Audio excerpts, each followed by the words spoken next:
Husband कहले कि सकाଳେ आज चिकेन आ भात खाई आज ऑफिस जीवी। तो ठीक अच्छे चिकेन आनी ताको धोई धाई दे तेल हलदी लुण दे तादरे दही किछि पकई ताको गोलैकी रखीदेली। सी रहा भितर एपटे पियाज चुन चुन काटी बड़ बड़ दुटा पियाज काटिदेली। तेल गरम करी गोटा मसला पकई एपटे पियाज पकई ताको भाजीदेली। सेपटे पियाज अदा हवा भितर अदा रसुण टमाटो कंचा लंका गोलमरिच गुजराती आ गोटा धनिया पकई मसला रेडी करदेली। तो मसला हवा भितर एपटे लंका गुंड दे मसला को पकई कषि घोड़े देली। तो टिके मसला हो आसला बेलू गोटे गोटा रसुण लुण हलदी आ सिक्रेट मसला पकई ताको कषिदेली। तो कषिकी चिकेन पकईदेली।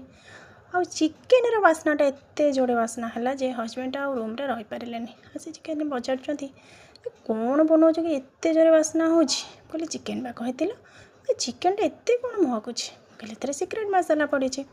तो कहले टिके कषा दिएनि चाखीदबा।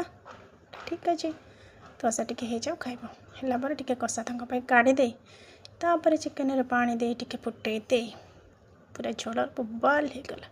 तो बोले हजबैंड खाई कहले वाओ आज दिनटा बढ़िया कटी।